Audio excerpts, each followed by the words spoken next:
Ahmedabad civil મેડિસિનની કેડની hospital April 2023 દરમિયાન વિવિધ 11 cadre માટે ભરતી પ્રક્રિયા બહાર પાડવામાં આવી હતી.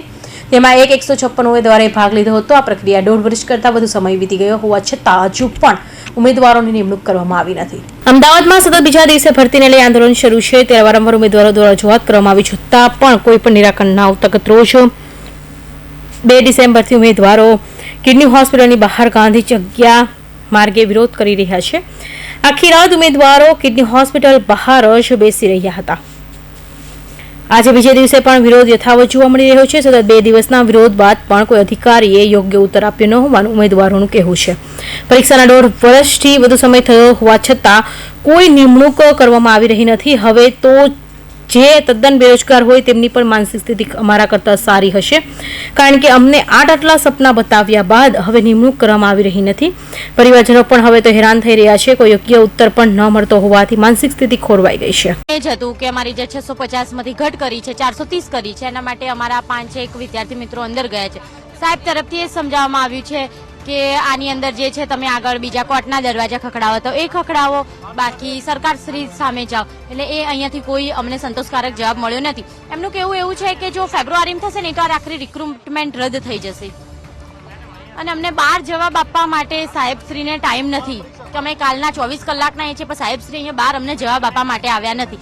રાતના ઠંડીની બેન દીકરીઓ રાત્રે ઠંડીની બહાર ઠરી છે, સવારે બહાર તડકામાં કાઢી મૂક્યા છે. કોઈ જોવા નથી આવ્યું કે આ દેશનું યુવાધન જે રસ્તા ઉપર છે એ શું કરે છે, કે બહાર ખાધું છે પીધું છે ઠંડીના એ. અમે જેવા અમારા લોકો થોડા ફ્રેશ થવા માટે બહાર ગયા એટલે એમને દરવાજા બંધ કરી દીધા. એટલી સિક્યોરિટી એમને ત્યાં રાખી છે જાણે અમે કોઈ આતંકવાદી છીએ, અમે કોઈ ગુંડા છીએ, અમે કરવાના છે. જ્યાં સિક્યોરિટી રાખવાની ત્યાં તો અહીં કોઈ સિક્યોરિટી હોતી નથી. અને અમારા માટે અહીંયા સિક્યોરિટી કેટલા ક્રાઇમ થાય છે ગુજરાતમાં, ત્યાં એટલી સિક્યોરિટી રાખીએ તો ગુજરાતમાં એટલા ક્રાઇમ ના થતા જેટલા અમારા માટે કરે છે. અમે કોઈ ક્રિમિનલ નથી સાહેબ, અમે અમારો હક માંગીએ છીએ. કીધું કે તમારી જે માંગ છે એ બધી અમને લેખિતમાં આપો, બરાબર? તો અમે અત્યારે એ જ કરીએ છીએ કે લેખિતમાં અમારી માંગ જે છે એ અમને આપવાની અમે ટ્રાય કરીએ છીએ, બરાબર? અમે એમને વાત કરી તો એમને એ પ્રમાણે કીધું કે જે જગ્યા છે 650ની સ્ટાફ નર્સની સ્પેશિયલી આમ 31 કેડર ટોટલ છે. એમાંથી એક જે કેડર કહેવાય સ્ટાફ નર્સ એનું અત્યારે રાત્રે મેરિટ લિસ્ટ પડ્યું હતું.